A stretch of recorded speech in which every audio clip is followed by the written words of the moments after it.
Bonjour à tous, je suis Lila, chercheuse senior du musée Hovhannes Toumanian. Le sujet de notre conférence d'aujourd'hui est Toumanian dans la musique. Mais avant de présenter le thème principal, je vais vous parler un peu de Toumanian et de son rôle dans la littérature arménienne. Toumanian est un poète, écrivain, humaniste, traducteur, activiste littéraire et public. De son vivant déjà, il s'est réjoui du titre de poète de tous les Arméniens. L'œuvre de Toumanian fait partie du trésor culturel arménien et constitue l'une des plus grandes richesses spirituelles du peuple. Au début du XXe siècle, il a créé sa marque personnelle dans la littérature arménienne en écrivant quasi exclusivement des poèmes narratifs en vers rimés. Toumanian a radicalement changé les idées du monde poétique. Le folklore arménien a été la source d'inspiration pour ses contes, ballades et poèmes. Il avait aussi un grand intérêt pour le folklore mondial. Son œuvre est intimement liée à la vie de son peuple. La parole de Toumanian est étonnamment simple, naturelle et en même temps poétiquement inspirée, belle, sage et profonde. Ce n'est pas par hasard que des dizaines de phrases et d'expressions tirées des œuvres de Toumanian sont devenues une partie naturelle de la langue quotidienne des Arméniens. C'est ce qui a fait de Toumanian le plus grand poète de la nation. L'héritage littéraire de Hovhannes Toumanian offre une grande variété. Poésie et prose, poèmes lyriques et épopées, récits, quatrains, contes et fables, articles critiques et journalistiques. Ces œuvres sont l'expression même de l'Arménie, nature, mœurs, tradition nationale. Elles nous disent sa douleur, ses joies, ses vieux rêves, ses idéaux. Toumanian est aussi l'un des rares écrivains de la littérature arménienne à avoir développé la littérature pour enfants. Nous grandissons tous avec les œuvres de Toumanian. Il nous accompagne pendant toute la vie depuis notre plus jeune âge. Cela fait presque un siècle que Hovhannes Toumanian n'est plus de ce monde, mais ses œuvres n'ont rien perdu de leur originalité. L'œuvre de Hovhannes Toumanian a été une source d'inspiration inépuisable pour toutes les formes d'art en Arménie. Peinture, sculpture, théâtre, cinéma, musique, opéra, ballet. De nombreux films et dessins animés ont été adaptés des œuvres de Toumanian. De son vivant et aujourd'hui après sa mort, le riche héritage littéraire du poète arménien a été une source d'inspiration pour de nombreux compositeurs arméniens tels que Komitas, Armen Tigranian, Romanos Milikian, Spendiarian, Maïlian, Tigran Mansourian et d'autres. Et il a largement contribué au développement de la musique et des arts du spectacle arménien. Plus de 130 de ses œuvres, y compris les traductions, ont été transformées en musique. Des ballets, des opéras, des romances, des monologues et des chœurs, des chansons pour enfants ont été créées. Le poète lui-même était un grand amateur de musique. Il n'avait pas de formation professionnelle, mais était naturellement doué pour la musique et aimait les chansons et la musique folklorique. Il a reçu ses premières impressions musicales de son père. Les poèmes épiques que son père Tertadevo s'aimait déclamer au son du tchongour, un instrument populaire à cordes pincées, ont joué un rôle majeur dans la formation du goût musical de Toumanian. Né dans le village historique de Dessert, dans la région de Lori, Toumanian a déménagé à un jeune âge à Tiflis, qui était le centre de la culture arménienne sous l'Empire russe au XIXe et au début du XXe siècle. Tiflis était un carrefour particulier de la musique multinationale.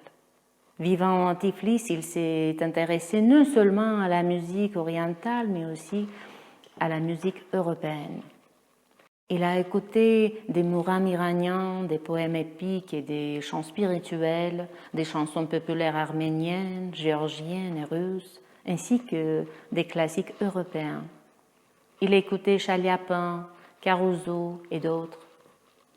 Il avait aussi acheté toute une série d'instruments de musique, un métallophone, un tchongour, une flûte, un violon et une mandoline, se souvient sa fille. Cependant, Toumanian ne maîtrisait aucun instrument de musique. Ceux-ci n'ont pas été même conservés, mais dans le salon de sa maison, près de la fenêtre, on peut voir le piano à queue Blüthner que le poète a acheté pour sa fille Anouche, une marque célèbre de piano à queue allemand. Le nom dit tout. Sa seule présence suffit à donner une idée du goût musical de Toumanian. Parfois, Toumanian a organisé des soirées musicales chez lui et les célèbres musiciens tels que Komitas, Tigranian, Melikian et d'autres ont participé à ces soirées. Sa maison était souvent remplie de chants et de musique. L'appartement du poète était un lieu de rencontre permanent pour les écrivains et les artistes arméniens. Ses amis y passaient souvent leurs soirées. Ils lisaient des livres, parlaient de leurs nouvelles œuvres, des classiques de la littérature mondiale, des nouveaux écrivains, le tout accompagné d'un dîner de chansons, de musique et d'histoires amusantes. Toumanian aimait organiser aussi des concours des troubadours.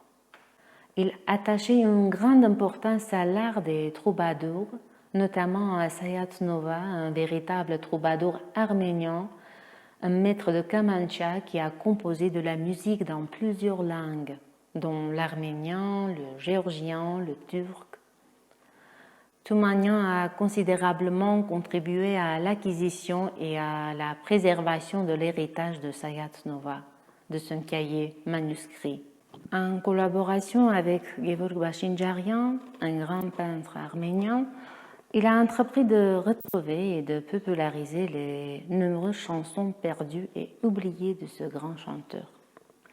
Il a été le plus grand compositeur de musique populaire que le Caucase ait jamais produit.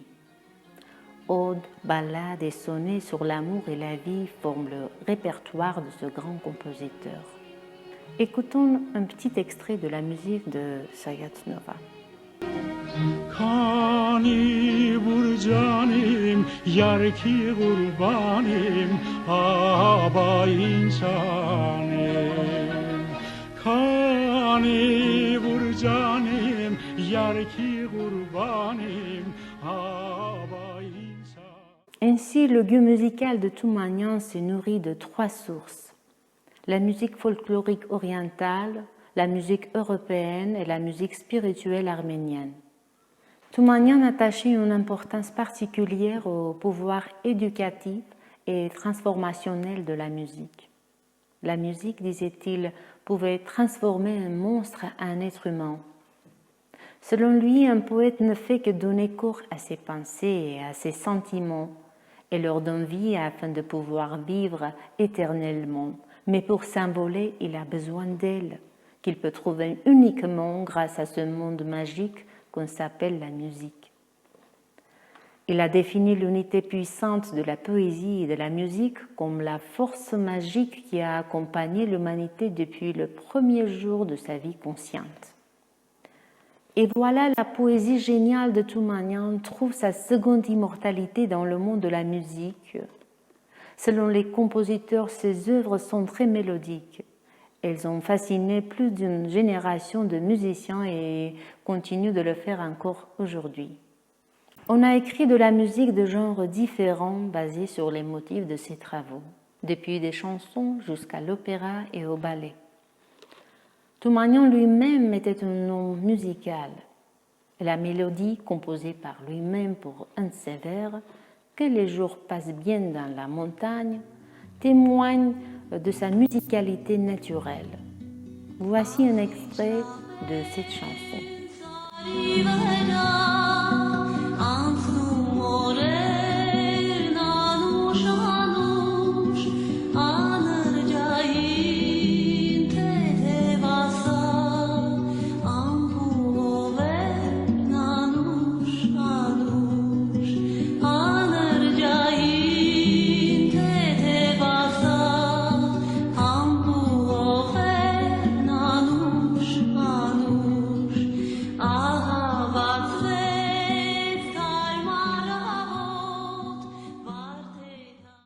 Les chansons occupent une place particulière parmi les incarnations musicales des œuvres de Toumanian.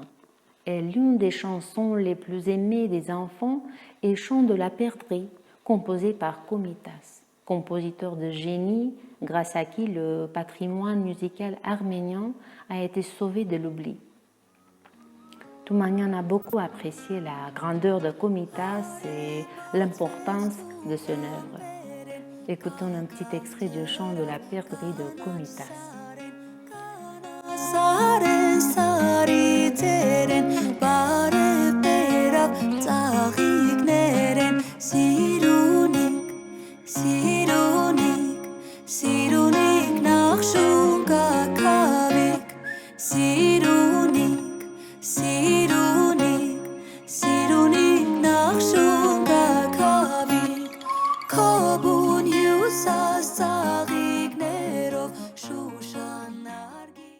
Toumanian est considéré comme l'un des meilleurs traducteurs arméniens.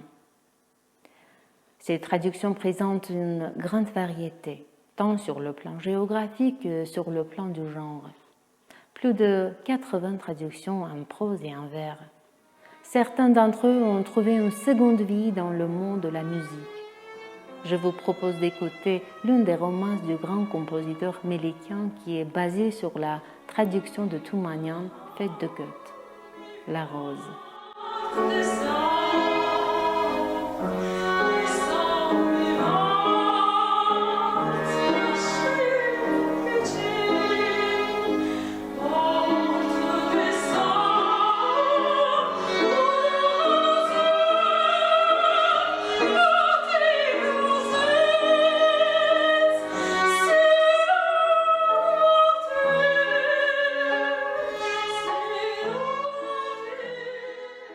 Les meilleures pages du recueil de chansons basées sur les travaux de Toumanian sont celles de Romanos Melikian, fondateur des romances classiques arméniennes. Le rôle de Toumanian est énorme, surtout dans le développement de la musique nationale. Un de ses chefs-d'œuvre, le poème Anouch, c'est un prénom féminin qui signifie douce en arménien, a inspiré un opéra éponyme au compositeur armène Tigranian. Avant d'Armen Tigranian, de nombreux compositeurs arméniens ont été fascinés par le poème Anouch et ont essayé d'écrire un opéra. Komitas était le premier à entreprendre d'écrire de l'opéra Anouch, mais en raison des circonstances, son œuvre est restée inachevée. Seuls ses esquisses et ses brouillons nous sont parvenus. C'est Armen Tigranian qui a réussi à écrire un opéra complet. Il a créé le premier opéra national arménien. L'opéra Anouch a une importance toute particulière dans l'histoire de la musique arménienne. C'est le premier opéra entièrement inspiré par la musique et la culture traditionnelle arménienne. C'est peut-être l'œuvre la plus populaire de la musique et du théâtre arménien. L'opéra raconte le drame d'une jeune paysanne Anouch dont la courte histoire d'amour se termine par la perte et la mort à la suite d'une rivalité entre son amant Saro et son frère Mossi. C'est une histoire forte de dévouement, de souffrance, de tendresse et finalement de tragédie, éléments que l'on trouve traditionnellement dans un opéra. L'histoire d'amour tragique a lieu dans un village arménien typique du XIXe siècle. Anouch est une jeune fille du village qui tombe amoureuse du berger Saro. Malheureusement, le destin s'acharne contre cette passion. Lors de la fête de l'Ascension, qui est très populaire auprès des jeunes filles amoureuses ou à la recherche de l'amour, les filles du village prédisent la mort violente de Saro. Les mauvaises prédictions attristent Anouch. Plus tard, lors d'un mariage, les gens du village poussent Saro à se mesurer avec Mossi, le frère d'Anouch, dans un jeu de lutte rituelle dont la règle est qu'il ne doit pas y avoir de vainqueur. Mossi, le frère d'Anouch, et Saro s'affrontent dans un combat amical. Mais au lieu de laisser Mossi gagner, comme le veut la tradition, devant l'admiration d'Anouch et l'excitation du combat, Saro oublie la règle du jeu et viole le code de l'honneur, humilie Mossi et le met à terre. Ce dernier se sent publiquement humilié. ne tolérant pas l'affront subi, jure de se venger et tue son ancien ami. Anouche, folle de douleur, se jette du haut d'une falaise, se noie dans les ondes de la fleuve des bêtes où elle espère retrouver son bien-aimé. Dans ce poème, Toumanian décrit la richesse spirituelle des héros, de leurs sentiments, de leur dévotion infinie l'un envers l'autre, de leur abnégation et la volonté des jeunes à l'autosacrifice, ainsi que la nature de l'Ori avec ses montagnes, ses forêts, ses gorges.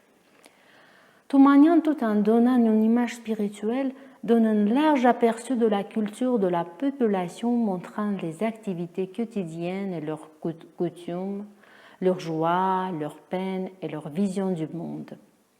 En substance, il dévoile le caractère national du peuple arménien. Les héros de ses œuvres sont les simples villageois qui subissent les lois non écrites, patriarcales, les préjugés. Dans l'opéra, Armen Tigranian a essayé de conserver la langue et le style de Toumanian. C'est lui qui a écrit la musique et le livret de l'opéra. L'opéra Anouche est composé de 5 actes, dont le premier et le 5e ont une image binaire. Armen Tigranian a travaillé sur ce projet pendant 4 ans, de 1908 à 1912. L'opéra a été joué pour la première fois le 4 octobre 1912 dans la maison populaire d'Alexandropol. Même s'il convient de noter qu'au cours des 30 années suivantes, le compositeur a apporté de nombreux changements et ajouts au texte du livret.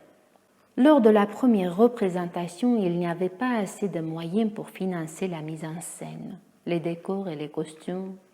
Au lieu d'un orchestre complet, il n'y avait qu'un groupe de 12 jeunes musiciens qui manquaient d'expérience et de professionnalisme. En dépit de tous ces handicaps, le succès de l'opéra était immense. L'enthousiasme du public inimaginable. La salle était pleine à craquer. En 1912 et 1913, encouragé par ce succès, Tigranian donne près de 100 représentations avec sa troupe dans les communautés arméniennes du Caucase, toujours avec le même succès. L'opéra Anouche a été joué avec un orchestre complet et des interprètes professionnels à l'occasion du 50e anniversaire de Hovhannes Toumanian en 1919 au Théâtre d'art de Tiflis, sous la direction d'Armen Tigranian. C'est seulement en 1925, 23 ans après sa création, que l'opéra s'est donné à Erevan, capitale de l'Arménie soviétique. Le public est toujours aussi enthousiaste et le succès jamais démenti. En 1939, Anouche est mise en scène pour la 2e fois pour les événements de la célébration de l'art et de la littérature arménienne à Moscou, dans les années 1970 à Paris et à Marseille. Depuis lors, Anouche n'a cessé d'être jouée au Théâtre national académique d'opéra et de ballet d'Erevan, ainsi que dans la diaspora, parfois sous la direction d'un nouveau chef d'orchestre ou metteur en scène. Outre la composition musicale, Anouche a une caractéristique très forte. Cette œuvre touche profondément le cœur. Il est impossible de sortir d'une représentation sans ressentir ses émotions. L'œuvre du poète était aussi une source d'inspiration pour l'un des célèbres compositeurs arméniens, Alexandre Spendiarian, qui est considéré comme le père de la musique classique arménienne.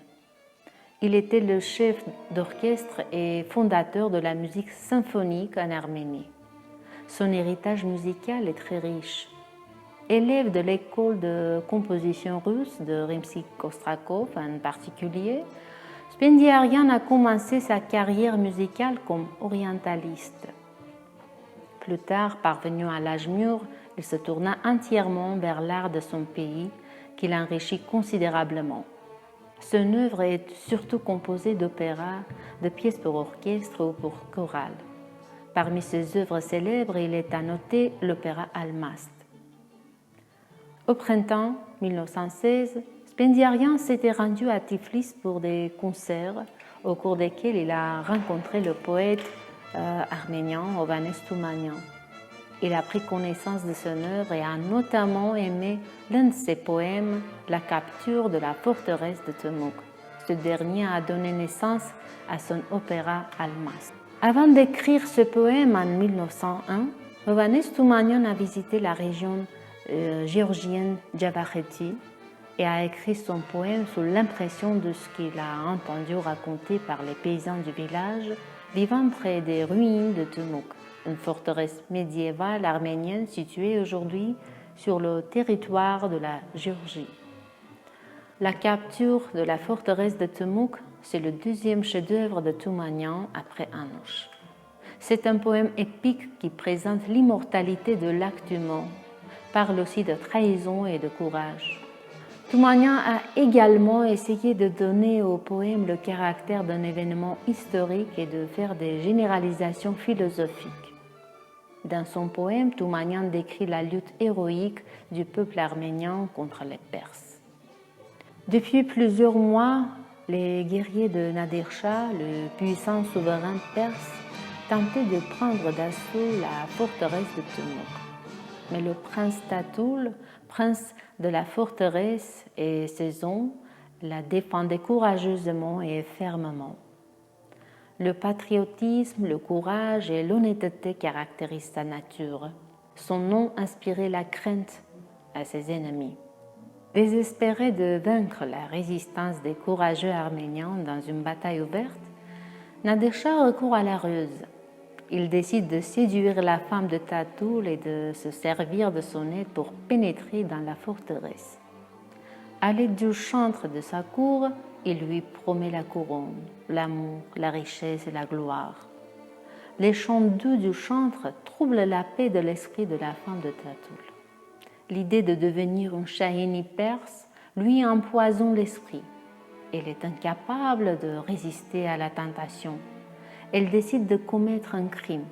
Pendant un festin somptueux consacré à la victoire de Tatoul sur les Perses, elle enivre tous les invités et les gardes et ouvre les portes de la forteresse à l'ennemi. Mais Nadir Shah n'est pas satisfait de la victoire obtenue par la ruse et l'astuce. Il ne connaît pas la paix et le bonheur dans sa terre conquise. Le Shah ne fait pas confiance au traître à sa patrie et exécute la maîtresse de Temuk. L'homme est mortel, mais il peut devenir immortel par ses bonnes ou mauvaises actions. On se souviendra toujours de maîtresse de Temuk pour sa trahison avec une malédiction et du brave Tatoul pour ses exploits avec une bénédiction. Dans ce poème, l'idée principale alors est celle de l'immortalité d'une bonne action qui devient plus profonde et complète à travers d'autres idées exprimées dans le poème. L'opposition du patriotisme et de la trahison, l'affirmation du pouvoir de l'amour en tant que créateur et destructeur, l'idée de la nature éphémère de la vie humaine. Dans son poème, le poète ne mentionne que les noms du prince Tatoul et de Nadir Shah. Le premier personnage est inventé, représente l'image collective du peuple arménien, tandis que le second est le véritable souverain de la Perse. Le nom du personnage le plus important de l'œuvre, celui de la femme de Tatoul, la princesse, n'est pas mentionné. Plus tard, déjà en 1928, Alexandre Spendiarian, adaptant le poème en opéra, a donné à la princesse le nom d'Almast. Selon le souhait du poète, l'opéra devait s'appeler Gohar, en l'honneur de la princesse arménienne. Mais comme Alexandre Spendiarian l'a expliqué plus tard, la juxtaposition des deux voyelles O et A empêchait l'écriture de la musique et le nom Gohar a été remplacé par Almast, un synonyme du nom qui signifie diamant en arménien. Le compositeur a travaillé sur l'opéra pendant les 10 dernières années de sa vie, de 1918 à 1928. Il a travaillé sur l'instrumentation jusqu'à sa mort, sans terminer le 4e acte. Plus tard, c'est Maximilian Steinberg, un compositeur russe de musique classique, qui l'a terminé. L'opéra comporte 4 actes et le livret d'Almast a été écrit par Sofia Parnok, une poétesse russe. Dans son opéra, Spendiarian a créé des scènes vivantes de 2 nations orientales. Il a utilisé de nombreux éléments de la musique folklorique arménienne et persane. En combinant parfois plusieurs chansons aux danses, le compositeur leur a donné un nouveau sens et un nouveau rythme. La première représentation d'Almast a eu lieu en 1930 au théâtre Bolchoï de Moscou. Le 20 janvier 1933, le Théâtre académique national d'opéra et de ballet, conçu par l'architecte arménien Alexandre Tamanyan, l'architecte d'Erevan, a été solennellement inauguré par la représentation de l'opéra Almast. En 1939, le bâtiment de l'opéra a été renommé en l'honneur d'Alexandre Spendiarian. La représentation de l'opéra a été donnée en arménien dans la traduction de Tigran Nakhomyan. Les esquisses de l'opéra Almast ont été créées par Martyros Zarian. L'opéra a été également représenté hors de l'Arménie, à Tbilissi, à Novosibirsk, à Odessa. En 1951, le théâtre de l'Opéra de chambre russe de Paris a donné une représentation d'Almast à la Maison de la Mutualité. L'opéra Almast est resté au répertoire du théâtre jusqu'à aujourd'hui. Les thèmes de Toumanyan sont infinis. Ils continuent d'inspirer les compositeurs. La poésie de Toumanyan vit sa seconde immortalité dans le monde de la musique. En l'honneur de ces deux grands Arméniens, de Toumanyan et Spendiarian, deux statues en bronze ont été érigées dans la cour de l'opéra, un lieu très symbolique de la capitale arménienne. Voilà ce que je voulais vous raconter de Toumanyan et de sa présence dans la musique. Merci de votre attention.